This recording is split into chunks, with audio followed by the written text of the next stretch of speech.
We're out here on a nice suburban-esque lawn today, this nice afternoon.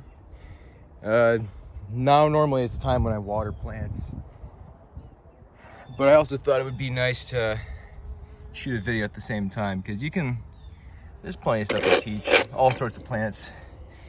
Just turn the hose on.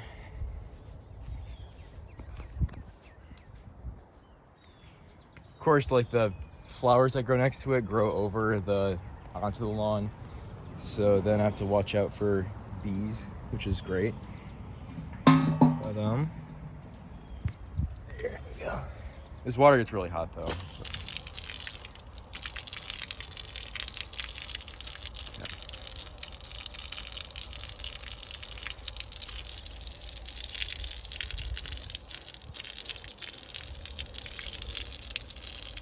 I really don't get too upset though when I have to dump all this water out, or if it leaks over the top of the watering can, because then you'll just have insects come over and then they'll go onto the pavement and start drinking up the water with their proboscis or whatever they got on them. So it doesn't bother me too much. They got to drink too. They're animals. It really takes a long time to cool down. All right, we're good. Yeah, that's nice.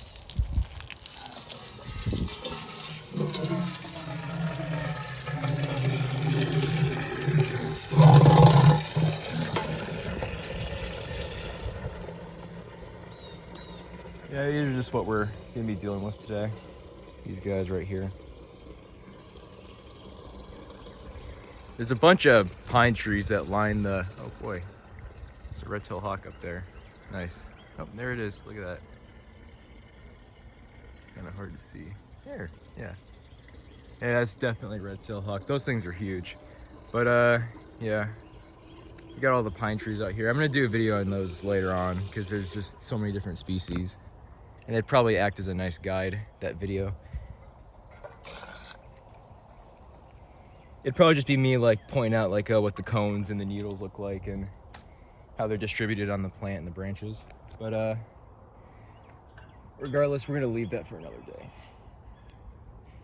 So this right here, this is my Taro right here. Now this there's about 4 Taro species where they've been domesticated for their rhizomes. Here, that's better. Yeah, they've been domesticated for their kind of rhizomous root area. And there's a couple different species. I was thinking at one point this was in the genus Colocasia, but the thing about Colocasia plants is that these guys, this right back here where the leaf is and where it meets with the stem, that tends to be connected and you don't have that deep of an invagination. So this is definitely the species Alocasia macrorrhiza. Yeah, unfortunately wasps bored a hole right there, but it's really just xylem, so it should be okay. Yeah, but this Alocasia plant, it's in the Clade Araceae. It's in the Arum clade. And Araceans, they're diagnosed by their unique inflorescence. Inflorescences are just a type of it's a way of describing botanically the reproductive structure of a plant, and that includes the flower and anything else associated with it.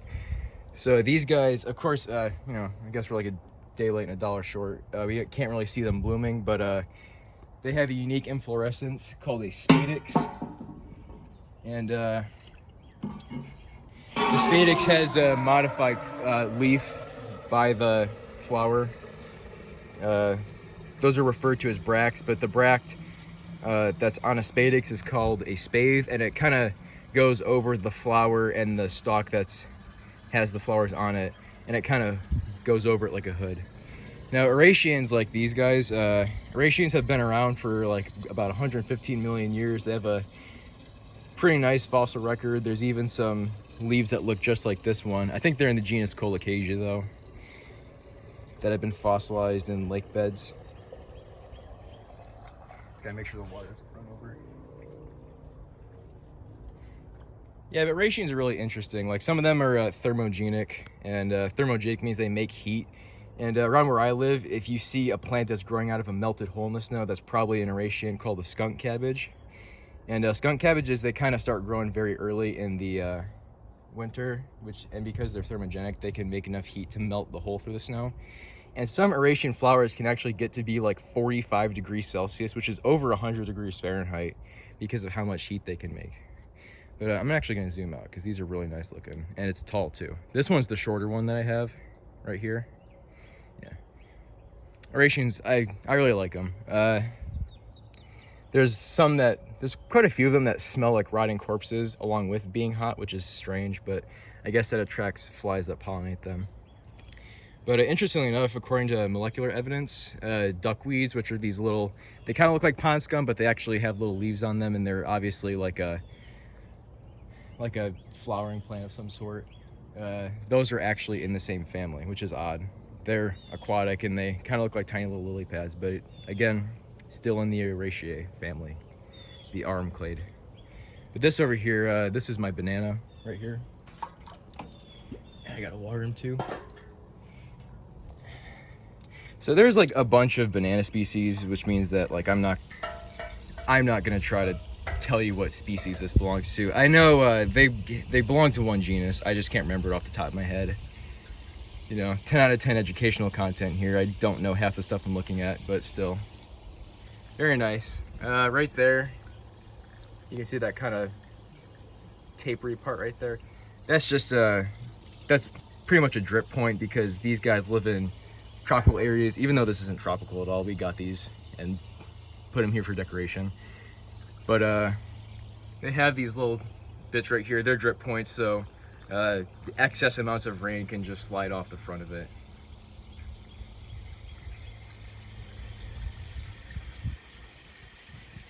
But I don't know if this is like oxidative damage or from sunlight and it gets like dried out.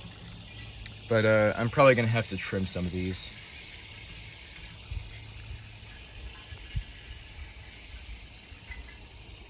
Yeah. And watering these guys, I do it daily, just since they're tropical plants and they really need it. And I think it's worked well in their favor. The other Alocasia that I have, it's gotten very tall. It's even taller than this one right here.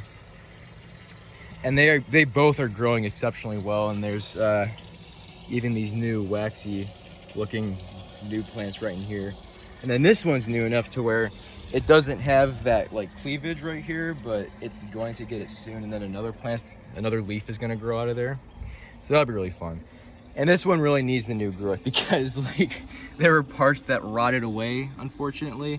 I got to do something about this though. There's like, I think it's getting a little moldy. But what's interesting is this hasn't died technically because there's new little leaves growing out of here. And then there's a new stalk that's gonna grow there, which is nice. Yeah, that unfortunately leaked out. It's not really that unfortunate because stuff will drink it.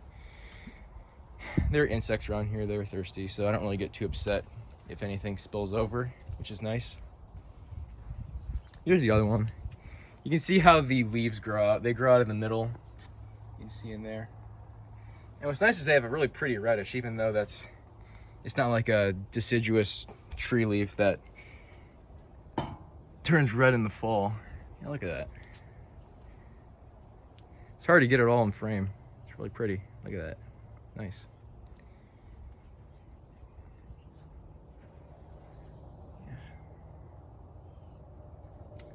There's a stick right there because we had to make sure they were going straight up, but now they're fine. I don't even know why it's in there because these are growing okay.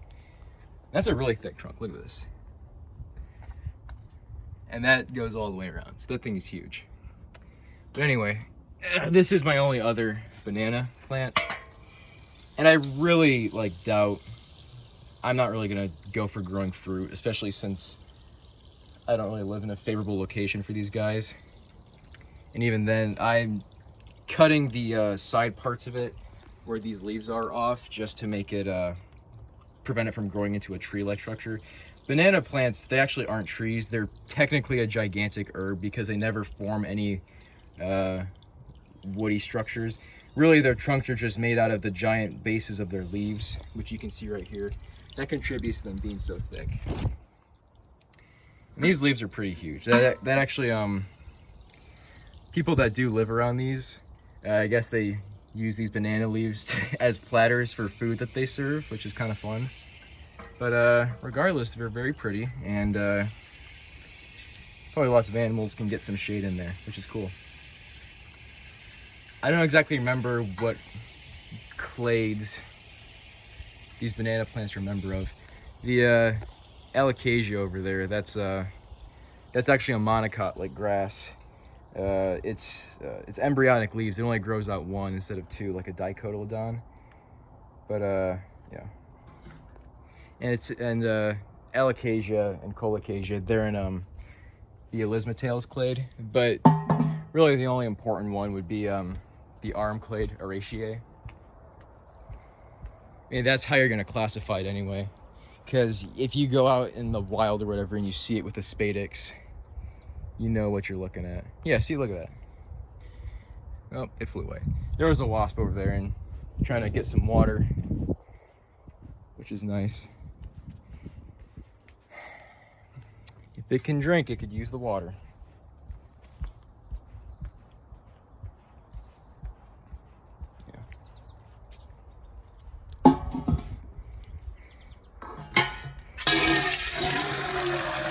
Hopefully you guys like this being a little more off the cuff. I unfortunately don't really have access to anything that'll let me upload videos this long often, which is quite unfortunate, but I guess I'll have to do for now. So I think I'll just be uploading this video raw. There we go. I don't want to spoil it, but look how beautiful that thing is. That's awfully tall. It's got to be like 7 or 8 feet tall. But we'll get more footage of it. I just got to make sure I get my watering can over here. This is a nice watering can. I just really wish it came with like how much water it holds. I don't know why. It doesn't have anything like on the can itself or in an owner's manual that shows you how much is in it. I think it's like a gallon or 2. I have no idea. They don't even give you like liters. It's kind of upsetting. Yeah, that's a nice dragonfly. Look at that. I don't exactly know what kind of dragonfly that is, but there we go. Look at that. Nice. Yeah. Hey. It looks like maybe a more immature version over there. Hey, look at that. Oh, there we go.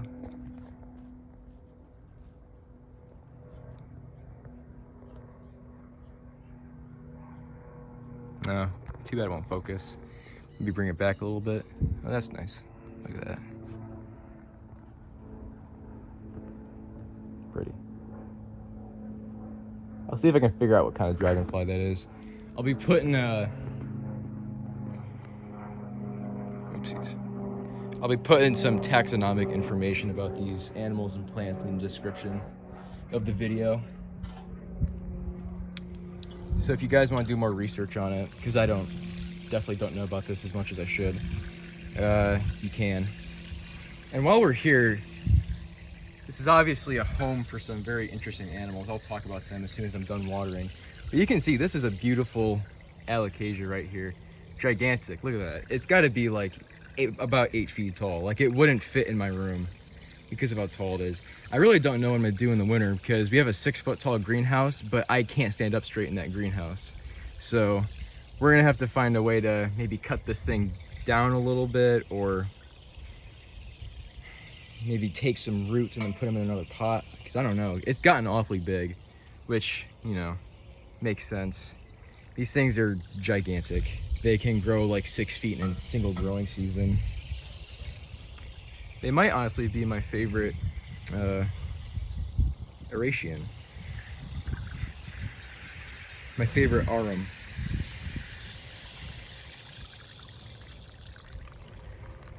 Alrighty. This one also is growing in some new places. Right there. And right there. Oh, yeah, but these guys right here, these are gray tree frogs. I know they're green, but they can actually change color. Their color change rate is slower than that of a chameleon, but it is for the purpose of camouflage, unlike chameleons, which really change their color as to like show their emotional state, like if they're being territorial or stressed. But yeah. Now there's two different kinds of gray tree frogs where I live. There are Cope's gray tree frogs, which are centered a little more in the southern U.S., but they're still up here. And there's also the I think it's maybe the eastern gray tree frog. I forget its full name. I always refer to them as the diploid and tetraploid tree frogs because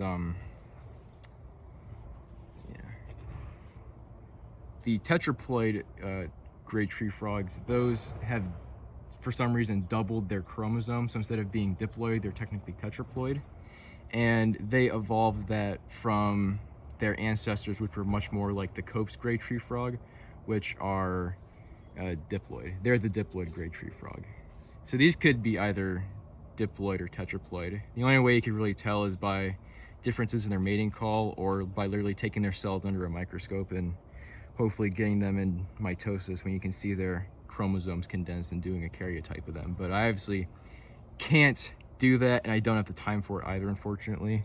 So all we can say for sure is that they're definitely a type of gray tree frog, and they're a tree frog, so they're in the family Hylidae.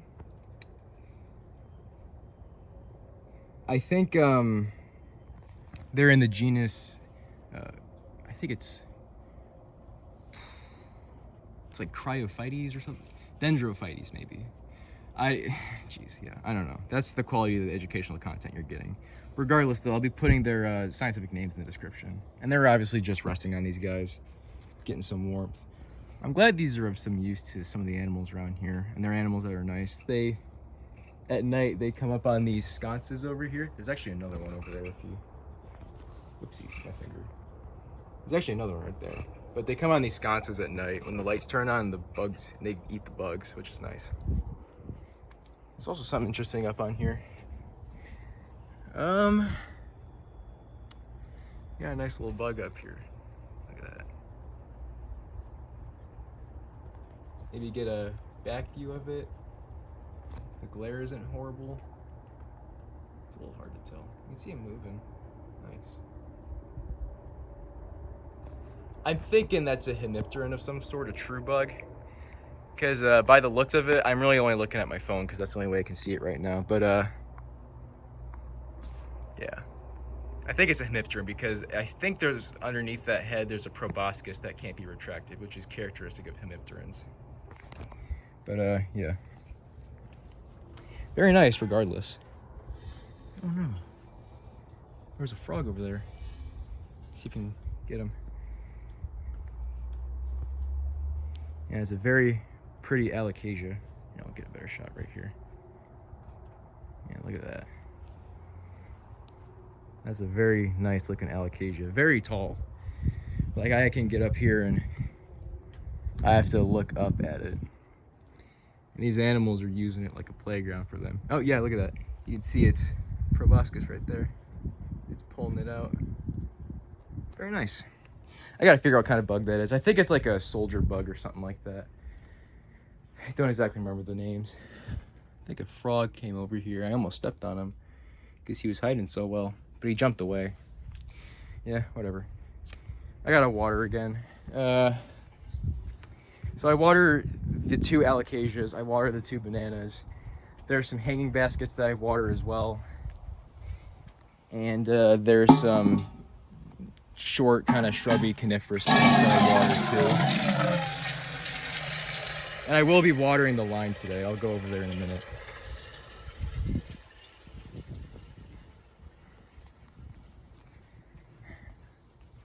Oh, there's a butterfly. But I'm gonna get that water can filled up and I'll talk a little more about these Alocasia plants right here. Because they're really interesting. There's actually quite a lot to learn about them. For seeming kind of obscure and exotic, that could possibly just be because they're technically domesticated. Here's the other one. Very nice.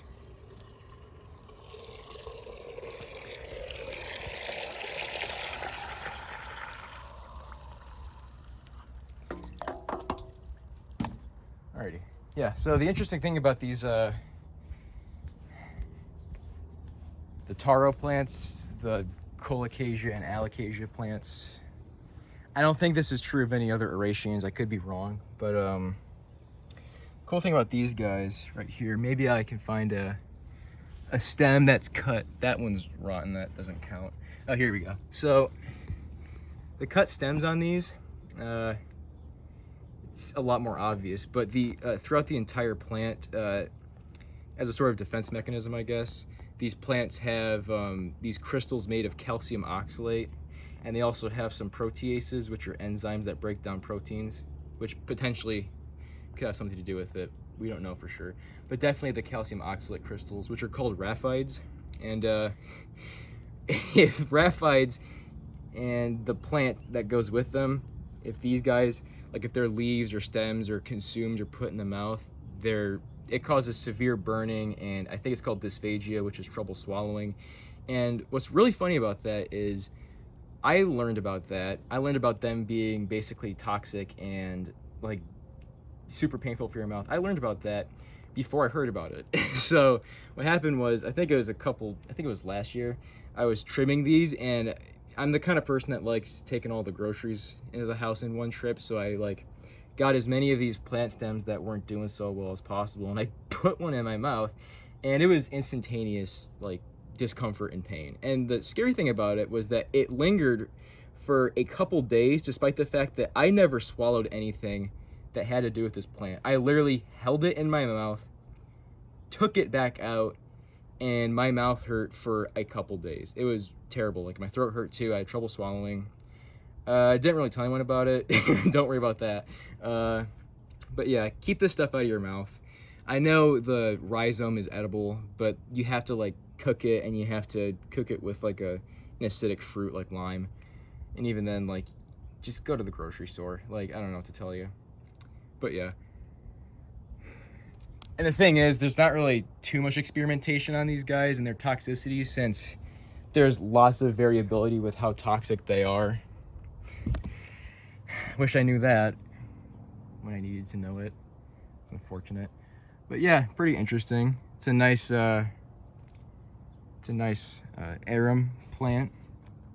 Too bad we can't see the flowers, but they have the classic Araceae inflorescence, the spadix with the spathe. And on the bottom of that spadix, they have the boy and the girl flowers. They have these cool giant leaves. They have a fossil record, and they have a nice defense mechanism. Pretty cool. It's probably why they're one of my favorite Arums. But there's a lot of them to choose from. There's like about 3,000-ish species. There's that frog in there. There he is. Very pretty. Okay. I gotta water these hanging baskets and then do some other stuff. I'm really using a lot of time here.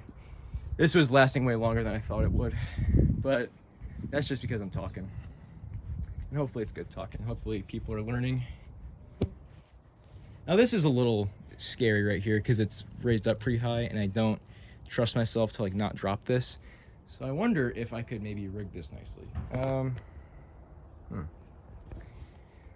Let's see.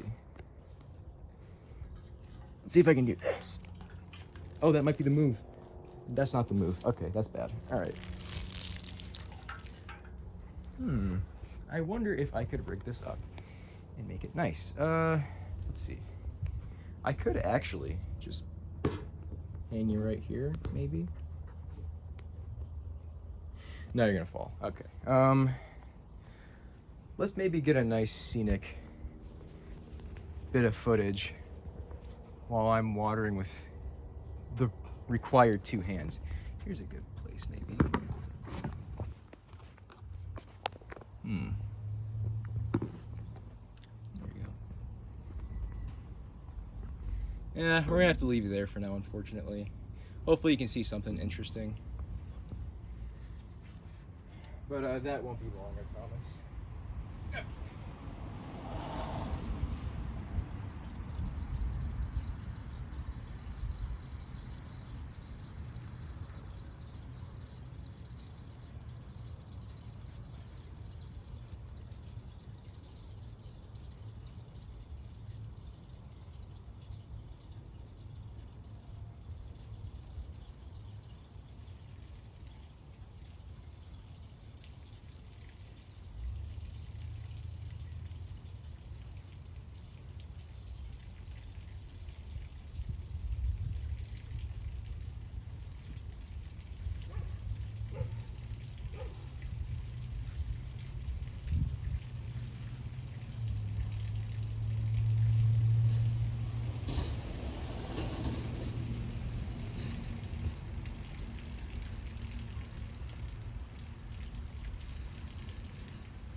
Okay. Hopefully that was kind of quick. Probably wasn't. Whatever. Okay, just make sure it's not upside down or something stupid like that. So I'll fill up this another time. And there's some cool stuff over where I was that you should probably see. Here's that again. I just love that. It's so nice. Yeah. But here, this looks like grass, but it's actually the leaf blades of an iris. I don't know what species it is. It's either the Siberian iris or a close relative. There's some feeding marks right there from insects. But yeah, I don't know what species it is. You'd have to look at how the stems branch. The unbranched ones, if they're unbranched, that means they aren't a Siberian iris. But they're a different species. But I don't really know. I can't tell. It's just because these guys didn't really bloom. I'm just a bit short on that one. But this right here, kind of cannabis looking leaf right here. But this is just this is the Japanese maple. This is Acer palmatum, and that's because it has these palmate leaves right here. You see them? Now for a minute I was thinking that these were a special kind of palmate leaf where they all originate from one point, but you can see hopefully this video quality isn't really bad. Maybe, there we go, that's it. Hopefully you can see there's a point there where they do meet before they get at the middle, especially in those back leaflets right here. But yeah, Acer palmatum got its name because of the palmate leaf structure, the leaf morphology right here. Yeah, really pretty. I like them. And they turn a nice color during the fall too, just like other maple trees around here that are native to here. Very nice. It's actually gotten quite tall over the years. It's a little twiggy. It's kind of thin. Oh, there's another. Look at that. But still, it's doing well. I don't really water it just because it's basically a tree and it's gotten quite big already. And it's not necessarily tropical either. And it seems to be doing all right. Nothing looks too withered. There's even some newer growth right here. Look at that. Very nice. Kind of a little fuzzy. I don't know for sure if there's like a pubescence of sort, like trichomes or whatever. But some of these are looking very fresh and young. Like, you see the petioles right here. Very nice. Yeah, for future reference, these right here that my index finger is on, they're called petioles. They're the stalk of the leaf. And how they're arranged on the branch can tell you a lot about how to classify them. Like, I think these, I don't know what classification scheme that is. I'd have to look it up to be sure. But I'll know someday. Yeah, I'm sorry if you're like kind of disappointed in this being educational content when I don't know half the stuff that I'm looking at, but oh boy, that's unfortunate. Yeah. I would say that I'm a lot more zoologically and paleontologically inclined, and I'm a lot more ignorant on certain botanical things, but that can change, I promise. Here's a burning bush right there, pretty nice. It got trimmed like a couple months ago and it still looks great. Here's another hanging one. I really don't try to give this one too much water since it does so well. There we go. I'll point you in that direction just because it's a little cumbersome.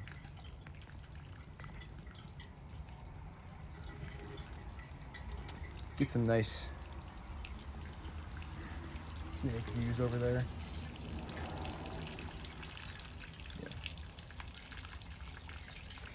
Yeah, I probably should have like done a little practice so I'm not like bumbling around like an idiot with my watering can and my phone camera. But that's probably enough water. And there's a serious amount of runoff too. So I don't want to give it too much, especially since I really don't give it too much water and it already grows this well. But it's interesting, there's like two different types of leaf morphologies right here. These bottom parts, they're like a vine and they're very round looking. And they touch the ground. Right there. And these ones even touch the ground over here. Look at this. Those go really far down. Nice. I don't know what species these are. I could probably classify it and put it in the description for you guys. There's a wood chip right there. Yeah. This is an arborvitae. I think it's in the cypress family, Musaceae. Just like cedars and the cypress tree, obviously. What's cool is arborvitae, that means tree of life.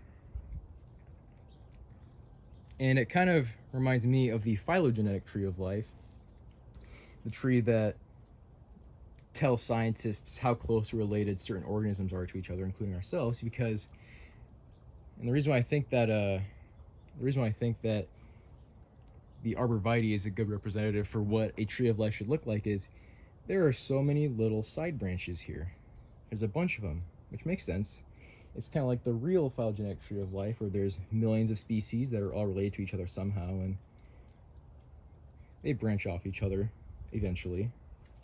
But if you dig deeper, you will find there are some much larger branches. And if you dig really deep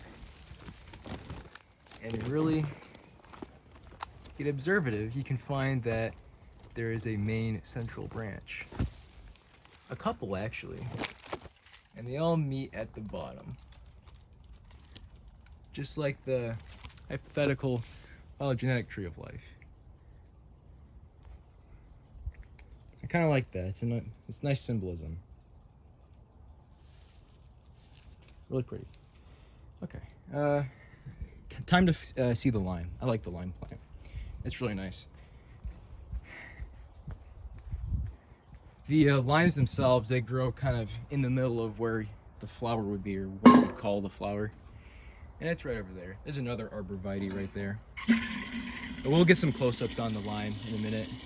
I think I just need to fill this up with more water because the lime is the only one that I intermittently water.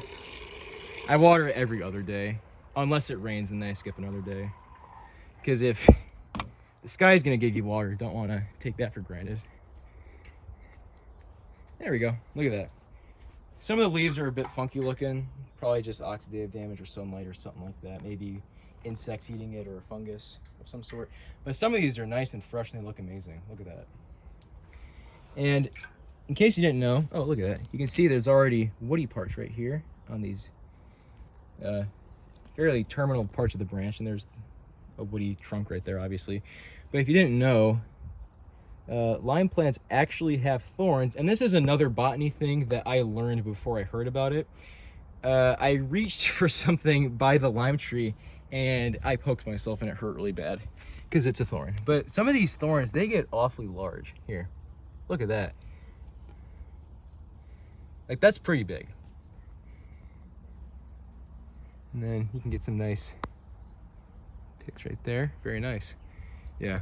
And I've actually I've eaten limes that have come off this tree. They're only the size of a ping pong ball because this tree is like a bush basically, but they're still really good. And I think I put it on like guacamole or something like that. And I enjoyed the taste. It was very nice. I don't know. It tastes better when you grow it, I guess. But I think I'll be able to do this. Okay, we're good. Yep. And also, you may notice that, oh, my finger's in the way, sorry, that's annoying. You may notice that when I water these plants, I do it fairly low at the base. The reason why I do that is just because this could not be true at all, possibly, but I really am not a big fan of watering and letting water get on leaves, even if some of them have evolved drip points like the banana plant. Just because if you have like lots of water on the leaves or if they get in crevices or openings in the plant that you don't know about, they could get like moldy or infected by a fungus or something like that. So I just keep it at the bottom. I keep it at the dirt. The roots are the only thing that need water because they carry it to the rest of the plant. I might do a video on plant physiology in the distant future, because it's pretty interesting. It's basically just how these plants evolve to defy gravity, because they have to get water up their trunks, and some of them are hundreds of feet tall, and they still manage to do it and not die. Pretty cool. Alrighty, so there's only two groups of plants I have to water. They're the same species. I don't know which ones they are. I don't know what kind of species they are. But they are a conifer, I think, just like these guys. Very nice. There's a lilac over there. I can show you that some other day. But I will be going around the corner of this lawn here. I'll be going around the corner of this lawn here and watering those guys, and then there's some back over there that I'll water.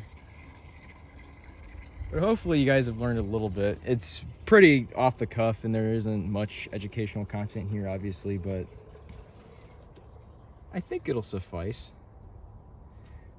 Some pretty unique exotic plants that no one really gets to see around these parts.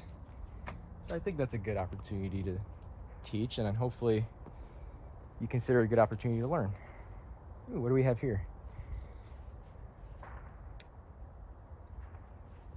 Got a nice looking, what's this? It's a little hard to see. He's being too evasive. I can't really tell what he is. I was hoping I could like find a horsefly. I really, like, horseflies are obviously very not nice and they hurt a lot. It's not that they're mean, they kind of have to live like that, but still. They're pretty interesting. They're kind of beautiful. They have stripes on their eyes sometimes. Pretty cool. Here's some other arborvitaes too, just trimmed a little differently. And trust me, rest assured, we will be going out there someday, eventually. It's a lot of fun out there. There's a lot more interesting organisms, and hopefully I'll be getting better at this by the time I go out there. But I really do think I'm improving with making videos and filming and putting forth my ideas in a manner that isn't too awkward. There's a mole digging in here and that's annoying. He's not destroying anything, thankfully, but it's a little bit of an eyesore. Not a big deal though. But regardless, I keep going off on these side tangents. I need to stop doing that. So we will be going out in that pasture. It's kind of turned into an oak savanna, maybe a little bit. And you can see all the wild carrot flowers out there. We'll be going more in depth, and we'll be going out there someday. It's really cool out there, and there's lots of cool plants and animals. And I think you guys will like that even more. And I think I might actually be redoing some of these videos if I get to that point in the future. I might do another watering video, and I might be talking more about the arums or the bananas or whatever eventually. I might do it again. That's a big old pine tree. We'll be talking about pine trees later too. You can hear the cicadas out here. They're a little cryptic. You don't really you can only really catch them at night or when they're warming up in the morning. Here's the conifer kind of plant that I was talking about. We'll water them and then we can get a good look at them. And then we'll be done. This is a very long video, unfortunately. Maybe this could be a video that you do paperwork or study too if you're in school. Or just a video to relax and make you go to sleep or something like that. I don't know. You do what you want with these. That also includes not watching them. That's fair. Okay, I don't want too much water. These guys need water too. Very nice.